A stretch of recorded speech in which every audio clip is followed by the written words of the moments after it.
না মাইক নামানি লাগতো না, আজকে মাইকটা উপরে দিয়ে তোলার সময় আছে। আমি আসলে সাইক্লোন এই শব্দের সঙ্গে আমি একটু ভয় বিচ্ছিন্ন। সাইক্লোন কি ধরনের সাইক্লোন হইতে পারে? কারণ এই সাইক্লোনের এখানে দেখলাম সাইক্লোনের গতি কখনো যায় কত মাইল স্পিডে, আবার কখনো এটা স্থিমিত হয়। তা আমি এই এই এই যে তাদের যে এইগুলা দেখে আমি একটু কনফিউজড। এই জন্য আসলাম যে ইব্রাহিম খলিলের সম্পর্কে জানা, এর মধ্যে গিয়ে জানার আরো অনেক কিছু জানার সুযোগ হয়ে গেল। এর মধ্যে আমার অন্যতম যে সেলিমা ওয়াল, তার কেরেশমা, যেটা মাঝে মধ্যে আমাদেরকে বলা হয় যে আমরা তো দেখি ইঞ্জিনিয়ার তো এখানে বসা আছে। এরপরে দেখলাম আমি বক্তব্য দেবার আগে আমার বন্ধু মিসবাউদ্দিন সিরাজ, সব জায়গার বাড়ি চলে, বাড়ি ছাড়া ঠিক হয় না, ঠিক আছে। কিন্তু আমার হঠাৎ মনে হয়ে গেল যে মিসবাউদ্দিন সিরাজ আজ কিন্তু তার সেই চিরাচরিত তার যে অভ্যাস সত্যকে সত্য বলা, সেটা কিন্তু আজকে তার অকপটে তার মানে সহজ সরল সে বক্তব্য দিয়েছে। কিন্তু অনেক সময় এই বক্তব্যগুলাকেও অনেকে বিভিন্নভাবে, আমাদের বর্তমানে যে এই মোবাইল নামক যে একটা যন্ত্র আছে, কতভাবে যে এটা মানে সমস্ত জাতির কাছে বিভিন্ন, বিশেষ করে আমরা যারা রাজনীতির অঙ্গনে আছি, আমাদের বন্ধুর অভাব নাই। এনারা এটাকে অনেক সুন্দর করে এটাকে গুছিয়ে, এরপরে যার যার জায়গায় যারা একটু কান কথা শুনেন তাদেরকে গিয়ে বললে যাতে এটা তার বেনিফিট হয়, ওইটার জন্য যতটুকু বলার সেটুকু বলে। যাই হোক, আমি প্রথমে কৃতজ্ঞতা জানাই কাউসারকে। কাউসার আমাকে ফোন করে বলছিল যে আজকে এই প্রোগ্রাম আসলে কি খালি হয়েছে যে আমাদের ইব্রাহিম খলিলের সম্পর্কে আমরা একটু বসবো, সে যুক্তরাজ্য থেকে আসছেন, তার সম্পর্কে আমরা ঠিক আছে। আমি আসতেছিলাম, এর মধ্যে আবার ফোন করছে আমাকে রিমাইন্ডার দেওয়ার জন্য। আমি ততক্ষণে কিন্তু টাইমলি কাছাকাছি চলে আসছি। আমি এসে প্রেস ক্লাবের সভাপতি সাহেবের রুমে গেলাম। তিনি যেভাবে মানে তার বডি ল্যাঙ্গুয়েজ মানে এবং তার যেভাবে, আমি মনে করলাম যে 10 থেকে 15 মিনিটের মধ্যে উনি এভাবে একটু সাইজ আপ করে কথা বললেন। কিন্তু এখানে এসে দেখলাম ভিন্ন সুর। এই যে আমাদের সময় সময় পরিবর্তন, আমরা এই রূপটাই আমাদের জন্য অসুবিধার সৃষ্টি করে। কারণ আমরা এক জায়গায় থাকতে পারি না, বিভিন্ন স্রোতের তালে আমরা চলে যাই। তা আমরা যেন সেই ক্ষেত্রে আমরা সবাই যেন একই জায়গায় থাকি। এখানে খুব ট্যাক্টফুলি অনেকেই আমার অপি ভাই খুব সুন্দর করে বক্তব্য দিয়েছে। নাটক আমাদের ইত্যাদি অনুষ্ঠানে অনেক সময় দেখেন না, ওই যে আমাদের হানিফ সংকেতের তার সাংকেতিক বক্তব্যের মধ্যে দিয়ে আমরা অনেক কিছু এনজয় করেছি তার বক্তব্যে। কিন্তু তিনি কিন্তু একটা কথা বলেও গেছেন, এর মধ্যে সব কিছু মিলে আমি যেটু বুঝলাম যে আমরা আজকের এই ইব্রাহিম খলিলের সম্পর্কে এক লাইনে যেটা বলেছেন যে তিনি সেই ব্যক্তি যে অত্যন্ত অল্প সময়ের মধ্যে বাংলাদেশের সিলেটে এবং প্রবাসে তার অবস্থানটা আমাদের হৃদয়ে অঙ্কন করেছেন। সেটা তার মেধা দিয়ে, তার পরিশ্রম দিয়ে, তার কলা করে, এবং তার পিছনে যে ইঞ্জিনিয়ার সাহেব মানে চুজ করে এই পর্যন্ত নিয়ে আসছেন, সেজন্য উভয়কেই আমি ধন্যবাদ জানাই। কিন্তু একটা বিষয় আমি আজকে, সবাই প্রবাসে, এখানে যিনি আজকে ইঞ্জিনিয়ার সাহেব সেলিম আউয়াল সাহেবের কথা বলছেন, তো এই ইঞ্জিনিয়ার সাহেব তো আমি একটু আগে ওনাকে জিজ্ঞেস করছিলাম এখানে আপনার মতলব কি, আপনি শেষ পর্যন্ত আমাদের সঙ্গে আছেন না আপনিও পাড়ি জমাবেন? তো উনি আমার এখানে বললেন যে আমার তো মোটামুটি ইমিগ্রেশন, তারা 2-3 বছরের মধ্যে উনিও যাচ্ছে, যাওয়াটা ভালো। মোহিত আমাদের আরেক সাংবাদিক মহিত সাহেব, উনি অবশ্য দেখিয়েছেন যে উনি বিদেশ ছেড়ে বাংলাদেশে আসছেন, ভালো কথা।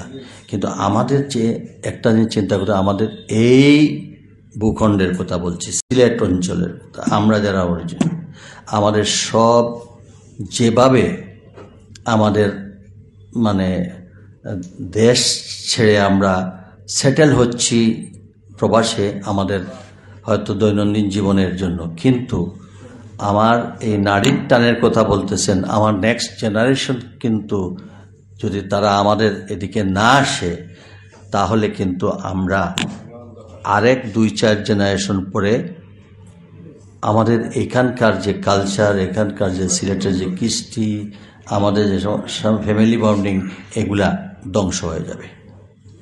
আমরা ইতিমধ্যে আমরা ফ্যামিলি বন্ডিং থেকে বেরিয়ে আসছি। আমাদের কিন্তু এখন সিলেট বাসী যারা কিভাবে নেবেন জানি না, আমার বন্ধু মিসবাউদ্দিন সিরাজ এখানে বসে আছে, আমার মনে হয় সব ক্ষেত্রেই আমরা আবার সেই 47-এর আগে যে অবস্থায় ছিলাম, আমরা এই সিলেট অঞ্চলটা সেইভাবেই দাবি, আমরা আবার শোষণের, আমরা আবার কি সিলেট অঞ্চলে আমরা বঞ্চিত, আমরা সব কিছু থেকে আমরা ডিফারেন্ট। কারণ আমরা যে ব্যাকওয়ার্ড সৃষ্টি হয়েছে, এটা একমাত্র আপনারাই যদি আপনাদের লেখনীর দ্বারা, কবিরা যদি তাদের প্রবন্ধের দ্বারা মানুষকে মোটিভেটেড করতে পারেন, তাহলে হয়তো এটার একটা মেসেজ খুব তাড়াতাড়ি মানুষের কাছে পৌঁছতে পারে, অন্যথায় অন্য কারো দ্বারা সম্ভব হবে না। তার কারণ হচ্ছে এই, সিলেটে আপনারা দেখেন সিভিল ব্যুরোক্রেসিতে আমাদের কোনো লোক নেই, সেনাবাহিনীতে আমাদের কোনো লোক নেই, পুলিশে আমাদের কোনো লোক নেই, কোনো ধরনের সাংবাদিক, ইভেন রাজনীতিতে আমরা যে ব্যাকওয়ার্ড সৃষ্টি হয়েছে, যেটা আগে ছিল আমাদের সিলেটের রাজনীতিবিদরা ছিলেন দেশীয় এবং আন্তর্জাতিকভাবে যাদের অবস্থান ছিল, আজকে আমরা সেখানে খাটব।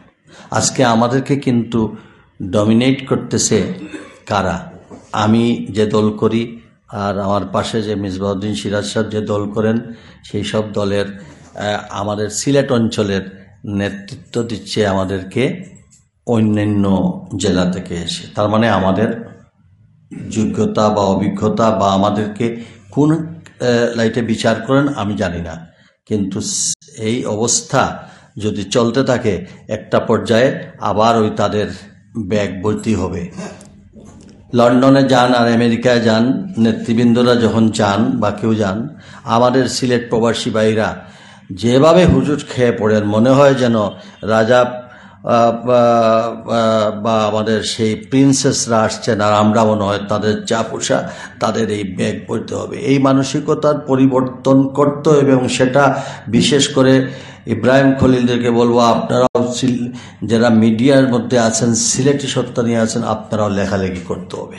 কারণ আমাদের সত্তাকে যেভাবে বিকি দিচ্ছে আমাদের সেই রাজনীতিবিদদেরকে, প্রশাসনিক আমলাদের ব্যাগ বওয়ার জন্য, কোনো উচ্চপদস্থ কর্মকর্তা গেলে তাদেরকে যেভাবে আমরা মানে লালন পালন করি, আপ্যায়ন করি, সেটা দেখা যায় মানে মনে হচ্ছে যেন আমরা তাদের কোনো কি বলবো সেবাদাস। আজকে সিলেটে আমরা যে অবস্থার মধ্যে এসে গেছি, সেটা আমাদের নিজেদের মধ্যে ইউনিটির অভাবের। আজকে আমরা আমাদের মধ্যে বিভাজনে বিভক্ত, আমরা সেখানে আমাদের ইউনিটি, আমাদের সবাই সব ক্ষেত্রে আমাদেরকে এক হতে হবে। আর দ্বিতীয়ত যে আমাদের সাংবাদিক ভাইয়েরা যারা আছেন তারাও এই এখন যে অবস্থা, সেই অবস্থায় পুরো বিষয়টাও জনসম্মুখে উপস্থাপন করাও তাদের জন্য কঠিন। চেষ্টা করলেও নিয়ন্ত্রিত এই লেখনী আপনার নিয়ন্ত্রণের বাইরে, ওই তাদের অনুমোদন ছাড়া সত্য কথাও লিখতে পারবেন না।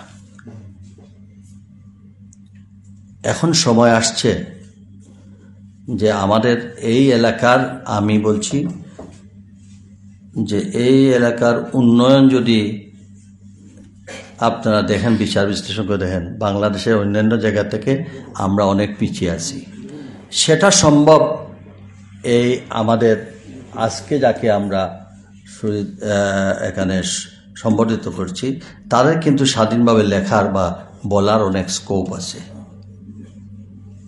এবং সেই ক্ষেত্রে ওনারা ওনাদের অবস্থান, আমি মনে করি ইব্রাহিম মেইন স্ট্রিমের রাজনীতির সঙ্গে সম্পৃক্ত।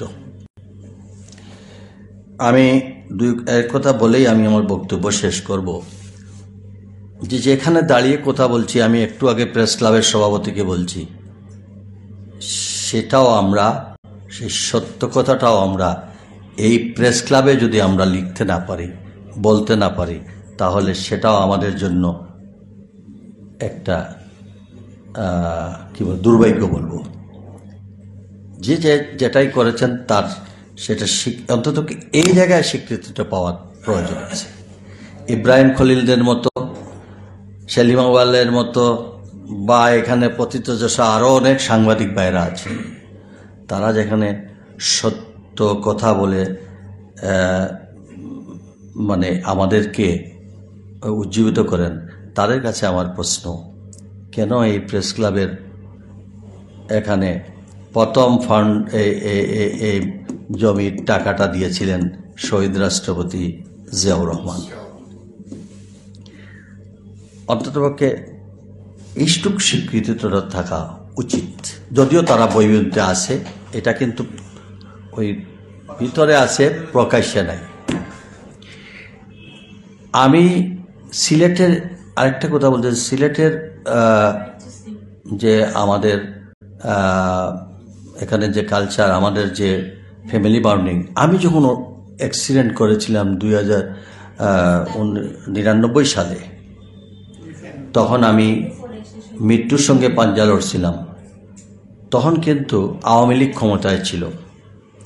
এই সিলেটের আরেক কৃতি সন্তান মরহুম আব্দুস সামাদ আজাদ, আর আমাদের স্পিকার হুমায়ুন রশিদ চৌধুরী, সাইফুর রহমান সাহেব আমাকে যখন নিয়ে ক্লিনিকে গেলেন, তখন আমাদের এই অঞ্চলের নেতারা সুরঞ্জিত সেনগুপ্ত সহ আমাদের সুলতান মনসুর যারা ছিলেন, প্রত্যেকেই কিন্তু ওই দিন আমাদের এই হসপিটালের থেকে আমার চিকিৎসার, এমনকি এও বলেছিলেন যে যেখান থেকে যদি হেলিকপ্টারে যত্ন নিতে হয় আমরা, মানে এই যে সিলেটের নেতৃবৃন্দের যে ফিলিংস যেটা ছিল বা আছে, বা সে শ্রদ্ধা, আমরা সেই শ্রদ্ধাবোধটা এখন যেন কেমন যেন হচ্ছে, আমরা আমাদের মুরব্বীদের শ্রদ্ধা করা ভুলে গেছি।